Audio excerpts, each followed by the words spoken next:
Vanessa squeezed my hand, smiling. "You're the father," she whispered. The nurse handed me the results. My hands trembled, but not for the reason she thought.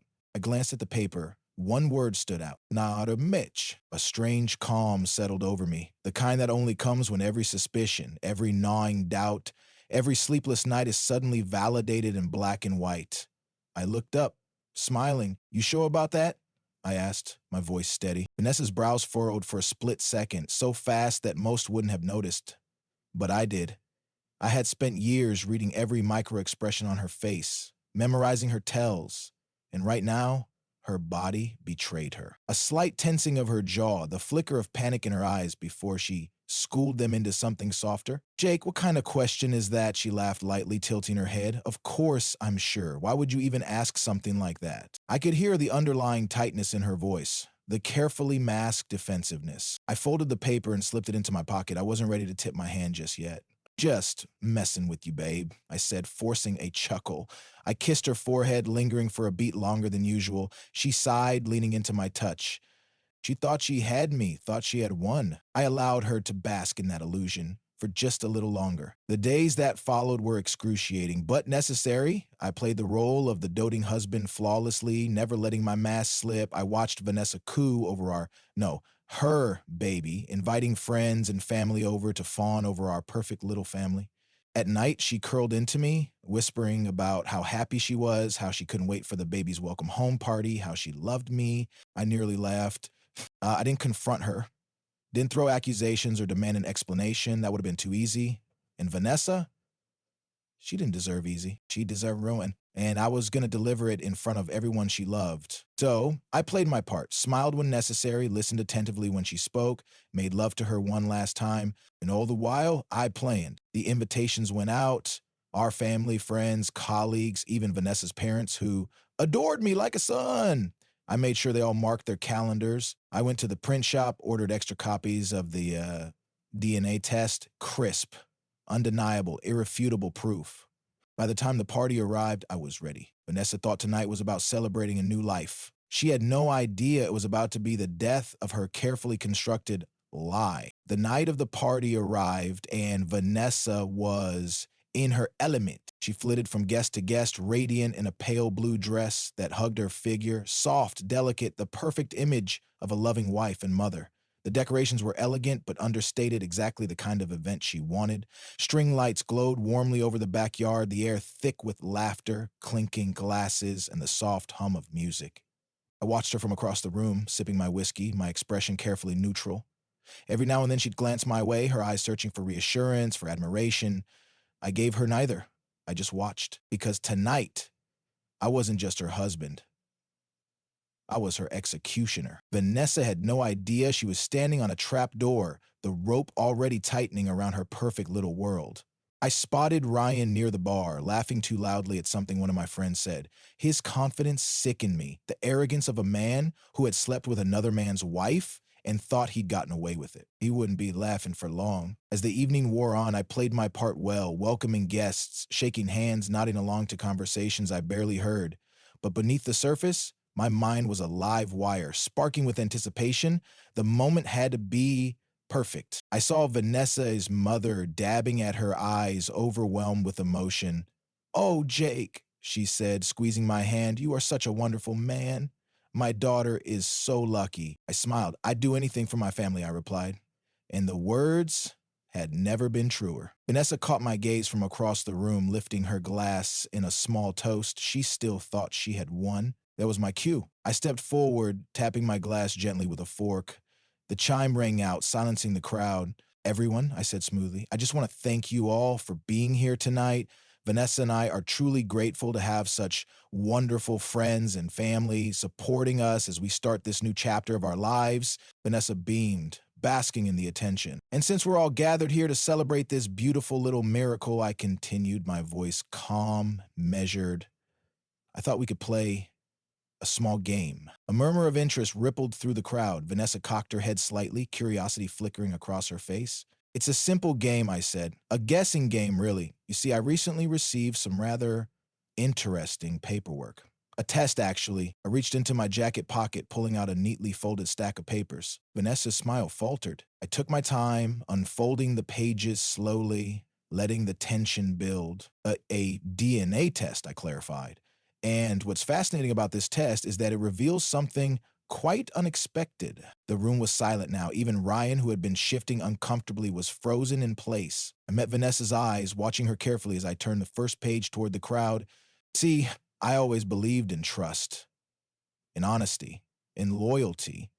But it turns out some people don't share those same values. I let the first few rows of guests get a look at the result. Gasps, murmurs. A sharp inhale from Vanessa's mother. Vanessa's face had drained of color. Jinx, she started, but I held up a hand. No, let's finish the game, I interrupted, my voice still steady. Vanessa, do you want to guess what the test says? Silence. Ryan swallowed hard, his Adam's apple bobbing. He was sweating now. I turned the results toward her. Not a match, I enunciated, making sure the words sank in. A strangled sound escaped Vanessa's throat. She took a half step back, but there was nowhere to go. Eyes were on her now, heavy with judgment. Her mother was crying. Someone muttered, "Oh my God." Ryan finally moved, shifting his weight like a man ready to bolt. I turned to him, my voice sharp as a knife. "Going somewhere, Ryan," he stammered. I don't know what this is about." "Ooh, I think you do," I said smoothly. "You see, DNA doesn't lie, but people do. Isn't that right, Vanessa?" She was shaking now, lips parted as if trying to form a defense. But what could she say?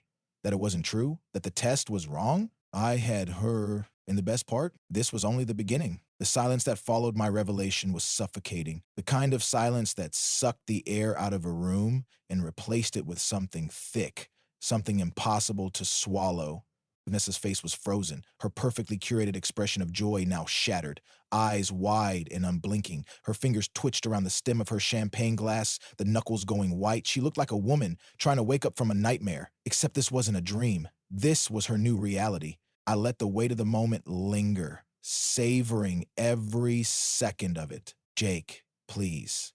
This isn't the time," she whispered, her voice so low it was barely audible over the murmurs spreading through the crowd. I tilted my head, feigning curiosity. "Oh, but I think it is. In fact, I can't think of a better time." Her father cleared his throat, his face pale. "Son, maybe we should talk about this in private." I turned to him, offering a tight smile. "Oh, no need for that, sir. See, this whole party was thrown in celebration of a family event. It's only fair that our real family and friends are part of the conversation, don't you think?" Vanessa opened her mouth, then shut it. She was calculating, scrambling for an angle, but I had burned all her exits to the ground. Ryan, meanwhile, looked like he wanted to disappear. His confident, smug posture had crumbled, his hands shoved deep into his pockets, his eyes darting to the side as if weighing the odds of slipping away unnoticed.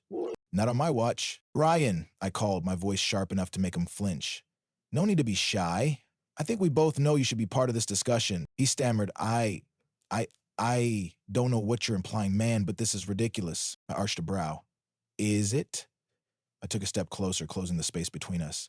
"Because according to science, the baby that I've been rocking to sleep, the baby I thought was mine, well, turns out he's got your DNA, and I'd say that's pretty damn significant, wouldn't you?" More gasps, a sharp sob from Vanessa's mother. Vanessa finally found her voice. "Jake, please." "Please what?" I cut her off, my tone slicing through her desperation. "Please pretend this never happened. Please accept the lie you fed me for months. Please be the fool who keeps playing house while you and Ryan exchange secret glances over the dinner table." Her lips trembled. "I was going to tell you." I laughed, actually laughed. A sharp, humorless sound. Oh, that's rich. "You were going to tell me?" "When, Vanessa? After I signed the birth certificate? After I spent years raising another man's child? Or was it going to be never?" She had no answer for that. I turned to the guests, spreading my hands wide. "So, folks, here's where we stand. I've been lied to, humiliated, and strung along while my loving wife played house with another man. But don't worry, Vanessa won't have to keep up the act anymore. Because as of today, she's a free woman." I reached into my jacket pocket and pulled out the final touch. The divorce papers. A collective inhale swept through the crowd as I placed them on the table. "Vanessa, since you love surprises, here's one for you. Consider yourself officially served." Her eyes darted to the papers, her breath coming in short gasps. Ryan took a step back. "Listen, man." "Shut up," I snapped. The room stilled. I turned back to Vanessa. "I want you out of my house by tomorrow. Take whatever you need, but don't leave a single trace of yourself behind. I want no reminders of this nightmare. Her lower lip quivered. Jake, please, we can work through this. Work through it? I scoffed. Vanessa, we're way past that. You didn't make a mistake, you made a choice. A choice that destroyed this marriage, and now you get to live with it. Tears streaked her mascara, black rivers running down her cheeks. She looked to her parents, her friends, anyone who might throw her a lifeline, but no one stepped forward. Ryan, sensing he was next in the firing line, turned to leave. Oh, and Ryan, I called after him. He froze. You might want to start looking for a lawyer, because I'm making sure you take full responsibility for this kid. The color drained from his face. I smiled. What, you thought you could sleep with a married woman, get her pregnant, and just walk away? Oh, no, buddy. You own this now, and trust me, the courts will make sure of that. Ryan swallowed hard. Vanessa covered her face, shoulders shaking as the weight of it all came crashing down. I took a deep breath, soaking in the scene. It was done. The web of lies was torn apart, the truth laid bare for everyone to see. I turned, heading for the front door, but stopped just before stepping outside. Without looking back, I spoke one last time. You made your bed, Vanessa, now lie in it. And with that, I walked out of her life for good. The night air hit me like a cleansing wave as I stepped out of the house. The weight on my chest, the one I hadn't even realized I'd been carrying, felt lighter, but it wasn't gone yet. Not completely. I could still hear the murmurs from inside, hushed whispers carrying on the wind. The party had collapsed into chaos, a mess of shocked faces and broken pretenses. Vanessa had wanted a night to remember. She just never imagined it would be like this. I paused at the edge of the driveway, inhaling deeply. My heart was still racing, the adrenaline refusing to let go. I clenched my fists, forcing myself to steady my breath. I had done what I came to do. But I wasn't finished yet. Because Vanessa wasn't just losing me, she was about to lose everything. I drove home in silence, the engine's low hum the only sound accompanying me. My mind replayed the last hour like a movie on a loop. Vanessa's face when she saw the papers, Ryan's stunned silence, the way the room had turned against them like sharks smelling blood. God, let him feel it, let him drown in it. When I pulled into the driveway, the house felt different. For years, this had been our home. A place filled with laughter, holiday dinners, quiet mornings with coffee and the newspaper. But now it felt like a crime scene, tainted by betrayal. I stepped inside and exhaled slowly. The nursery door was slightly open, the glow of the nightlight spilling into the hallway. I had to go in. I couldn't. Instead, I walked into my bedroom, grabbed a duffel bag from the closet, and started packing. I wasn't the one who had to leave, but I couldn't stay here. Not tonight. Vanessa would come back begging, pleading. She'd try to twist things, manipulate her way into some kind of redemption. I had to be gone before she had the chance. As I zipped up the bag, my phone buzzed. I didn't need to check the screen to know who it was. Vanessa. I let it ring, then a message. Vanessa, Jake, please, let's talk. I need to explain. I laughed under my breath. She still didn't get it. There was nothing to explain. A second message. Vanessa, please don't leave like this. We can fix this. I love you. I shook my head. How many times had she said those words before? How many times had I believed them? Then another buzz. This time, a different name. I frowned, swiping to read the message. Ryan, you think you're so damn smart, don't you? A smirk pulled at my lips. Ryan, you had to do this in front of everyone? You couldn't be a man and handle this in private? Oh, this was Rich, the other man. The one who had been sneaking around behind my back, sleeping with my wife. Was lecturing me on handling things like a man? I typed back, my fingers steady. A man owns his mistakes, Ryan. You just ran from yours. And now, you get to pay for them. I hit send and blocked his number before he could reply. That was the difference between us. I didn't waste time with men like him. Vanessa, though, she had more coming. The next morning, I met with my lawyer. Vanessa had no idea how much I had prepared for this. She thought she still had control, that this was just a setback. She was wrong. I slid the file across the desk. I want her out of the house by the end of the week, and I want full financial control over our assets until the divorce is final. My lawyer scanned the documents, nodding. You did your homework. I had time, I said simply. I wasn't just divorcing Vanessa. I was stripping away everything she thought she had secured. The house, mine. The joint accounts, frozen. Her lifestyle, over. She had spent years building a comfortable cushion life off my back. Now, she was about to learn what it felt like to stand on her own.